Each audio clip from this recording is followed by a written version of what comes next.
வணக்கங்கள். மதுரை அரசாளும் மீனாட்சி நம்முடைய கடம்பவன குயில் மாதங்கி முனிவர் என்று அழைக்கக்கூடிய அந்த முனிவரால் பச்சை மரகதக் கல்லால் உருவாக்கப்பட்ட நம்முடைய தாய் பார்ப்பதற்கே 1000 கண்கள் வேண்டும். எல்லா கோயில்களிலும் வலது காலை ஊன்றி சிவபெருமான் இடது காலை தூக்கி நடனமாடுவார். அந்த பாதத்துக்கு பேரே குஞ்சிதபாதம். அந்த குஞ்சிதபாதத்தில் உள்ள மாலை நமக்கு கிடைத்ததென்றால் பல ஜென்ம புண்ணியம்.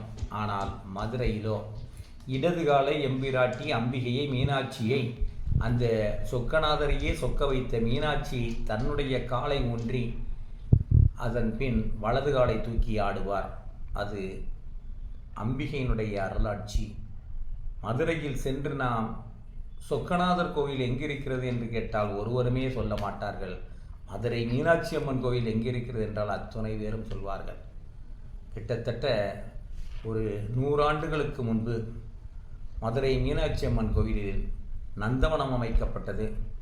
மொட்டை கோபுரமான வடக்கு கோபுரம் சீரமைக்கப்பட்டு கட்டப்பட்டது. மதில் சுவர்கள் நன்றாக கட்டப்பட்டன. அந்த மதில் சுவருக்கு கபாலி மதில் என்று பெயர். மதில் சுவருக்கு அடுத்தால் அங்கு பாதைகளில் முள்ளும் கல்லுமாக இருந்தது. ஒரு நாய் வந்து சிறுநீர் கழித்தது. இந்த வடக்கு கோபுரத்தை கட்டிய VANK நாகப்ப செட்டியார் ஐயா, VNK அல்லது மைனாகரம் ஐயா அவர்கள், ஐயோ நாய் சிறுநீர் கழிக்கிறதே, இந்த நிலையில் நம் கோவில் இருக்கிறதே என்று சுற்றி வீதி நாம் அமைக்க வேண்டும் என்று நினைத்தார். அவரிடம் இருந்த பணம் அத்துணையும் போட்டு அவர் பணிகளை எல்லாம் திருக்கோயில் பணிகளை அந்த ஆடி வீதி முழுவதுமாக சிறப்பு செய்தார். நந்தவனம் அமைத்தார். அவருக்கு பணமுடை ஏற்பட்டது. என்ன செய்வதென்று தெரியாமல் தன்னுடைய நண்பனிடம் பணம் கொடுத்திருக்கிறோமே, அதை அத்துணையும் வாங்கி வந்து கோவில் காரியத்துக்கே பயன்படுத்த வேண்டும் என்று நினைத்தார். ஒரு சாரட் வண்டி, அந்த சாரட் வண்டியில் அவருடைய சாரட் ஓட்டக்கூடிய குதிரை ஓட்டி, அதன் பின் அவருடைய வேலைக்காரர் சமையல்காரர் மூவரும் மதுரையிலிருந்து கிளம்புகின்றனர். ஆத்தூருக்கு வர வேண்டும். திருச்செந்தூர் பக்கத்தில் உள்ள ஆத்தூர், அந்த ஆத்தூரில் தான் நண்பர் இருக்கிறார். அவர்கள் ஆத்தூர் வந்தார்கள். மூவரும் மாலை 6 மணி ஆகிவிட்டது. அவருடைய நண்பர் ஆத்தூரிலிருந்து அவருடைய நண்பரை பார்க்க வேறு எந்தோ ஒரு ஊருக்கு போய்விட்டார். இப்போது 6 மணி 7 மணி ஆகிவிட்டது. நம்முடைய நாகப்படையா என்ன செய்வது என்று தெரியாமல் இங்கேயே இரவு தங்கிவிட்டு காலையில் நாம் மதுரை செல்லலாம் என்று வண்டிக்காரரிடம் சொன்னார். அந்த வண்டியில் உள்ள மெத்தையை எடுத்து போட்டு அவர் கீழே படுத்து கொண்டார். சமையற்காரரும் வண்டிக்காரரும் வண்டியில் படுத்திருக்கிறார்கள். இப்போது நம்முடைய நாகப்பனையா மதுரை கோவிலை விட்டு வெளியே வராத, தினம்தோறும் மதுரை மீனாட்சி அம்மனுடைய அந்த அர்த்தசாம பூஜை, பள்ளியறை பூஜை, அது முடிந்தவுடன் கொஞ்சம் பிரசாதம் கொடுப்பார்கள். அதையே உண்டு வாழ்ந்த நாகப்பனையா, தாயே மீனாட்சி பச்சை பட்டுடுத்தி இப்போது நீ சிறப்பாக காட்சி அளிப்பாயே என்று அம்பிகையை மீனாட்சி மீனாட்சி என்று வேண்டிக் கொண்டே படுத்தார். அடுத்த நிமிடமே எம் தாய் பச்சை பட்டுடுத்தி சிற்றாடை இடை உடுத்தி சிவகங்கை குளத்தருகே அம்பிகை வருவது போல இந்த ஆத்தூருக்கே நம்முடைய நாகப்பனையாவை தேடி வந்துவிட்டாள் என் தாய் மீனாட்சி. எப்பேற்பட்டது அது! அவள் மட்டும் வந்தால் பரவாயில்லை.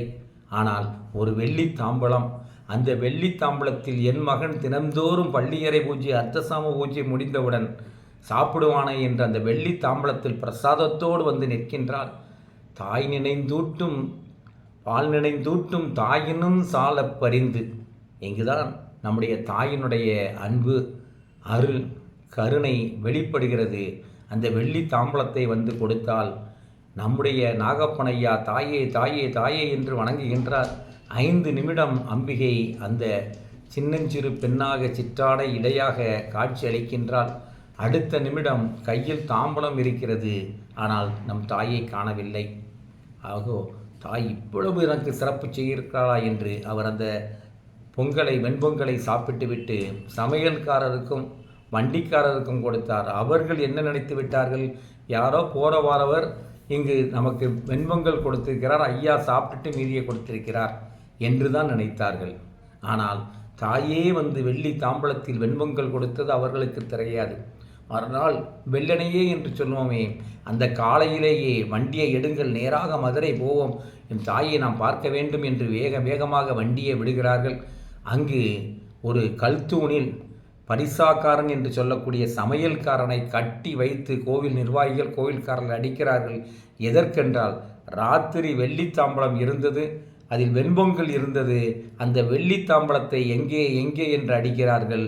அந்த நேரத்தில் உள்ளே நுழைந்து நம்முடைய VANK நாகப்பனையா அவர்கள், இதோ அந்த வெள்ளித்தாம்பலம், பரிசாகாரன் ஒன்றுமே செய்யவில்லை, என் தாய் என்னை தேடி வந்துவிட்டால், அப்பேற்பட்ட தாய் என்று அந்த தாயினுடைய அற்புதத்தை சொல்லி தாரை தாரையாக கண்ணீர் வடித்தாள். நாம் கேட்டவர்க்கு கேட்டபடி ஓடோடி வரக்கூடிய தாய் நம்முடைய அன்னை மீனாட்சி. அன்னை மீனாட்சிக்கு 48 ஆண்டுகளாக பூஜை இல்லை, புனஸ்காரம் இல்லை என்றால் எப்படி ஆச்சரியமாக இருக்கிறது பாருங்கள். ஆம், நம்முடைய நகரினுடைய மத்தியில் ஹார்ட் ஆஃப் த சிட்டி மதுரையில் இருக்கக்கூடிய தாய்க்கு 48 ஆண்டுகள் பூஜை இல்லை.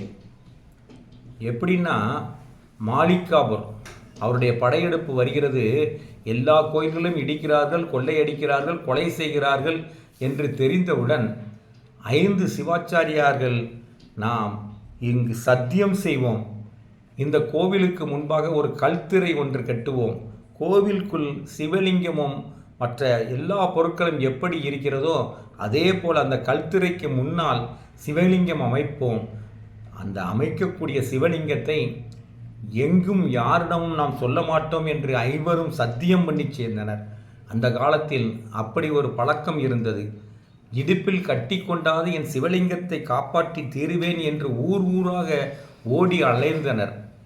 புரட்சிகள் அதுக்கப்புறம் எல்லாம் முடிந்தவுடன் திரும்பவும் அதே இடத்தில் சிவலிங்கத்தை பிரதிஷ்டை செய்வார்கள். அப்பேற்பட்ட மரபு, அப்பேற்பட்ட மாசிலா மரபில் வந்த மாறிலா ஒழுக்கத்தில் உள்ள சிவனடியார்கள் என் அடியார்கள். உள்ளும் புறமும் வெந்நீர் போல வெண்மையாக உள்ள சிவனடியார் பெருமக்கள். அவர்கள் 5 சத்தியம் செய்கின்றனர், யாரிடமும் சொல்ல மாட்டேன் என்று. குறிப்பிட்ட காலம் முடிகிறது, விஜயநகர பேரரசு வருகிறது. ஹரிஹர புக்கர் அவர்கள் எங்கெல்லாம் இடிந்திருக்கிறதோ அத்துணை தென் தமிழகத்தில் உள்ள கோயில்களையும் புனராவர்த்தனம் செய்கிறார்கள். அப்படி செய்யும் போது அங்கே கோயில் உள்ள அவ்வளவும் சீரமைக்கப்படுகிறது. மதுரை கோவிலும் சீரமைக்கப்படுகிறது. சீரமைத்த மதுரை கோயிலில் உள்ள சிலை இல்லையே, ஐயோ என்ன செய்வது என்று அவர்கள் புதிதாக, புனராவர்த்தனம் என்றால் புதிதாக சிலையை உருவாக்கி வைப்பது. எனவே அவர்கள் அந்த சிலையை உருவாக்குவதற்காக வேலைப்பாடுகள்லாம் நடந்து கொண்டிருக்கின்றன. கிட்டத்தட்ட 95 வயதுக்கு மேலான தள்ளாடி ஒரு சிவனடியார் வருகிறார். அவர் கையில் உயிரை பிடித்து கொண்டுதான் வருகிறார்.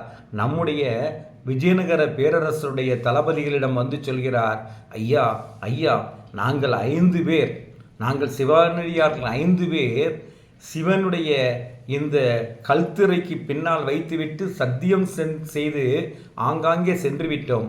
இப்போது என் உயிரை கையில் பிடித்துத்தான் வைத்திருக்கிறேன். இந்த சிவலிங்கம் இருப்பதை உங்கள் யாரிடமாவது சொல்ல வேண்டும் என்று. நீங்கள் வேற்று சிலை செய்ய வேண்டாம், வேறு சிவலிங்கம் செய்ய வேண்டாம், இந்த கல்திரையை உடைத்து எடுங்கள் என்று அந்த தள்ளாத வயதிலும் சைவத்தை தள்ளாத பெருமகனார் வந்து சொல்கின்றார். அப்போது நம்முடைய விஜயநகர பேரரசுடைய படை வீரர்களும் தளபதியும் அங்கிருக்கக்கூடிய அத்துணை கற்களையும் புரட்டி எடுத்து கல்திரையை விளக்குகின்றனர். எம்பிரான் சொக்கலிங்க பெருமான் அற்புதமாக அங்கு 48 ஆண்டுகளுக்கு முன்பு ஏற்றிய விளக்கு அப்படியே எரிகிறது. அம்பிகைக்கும் நம்முடைய சொக்கலிங்கநாதருக்கும் போடப்பட்ட மாலையானது வாடாமல் அப்படியே இருக்கிறது.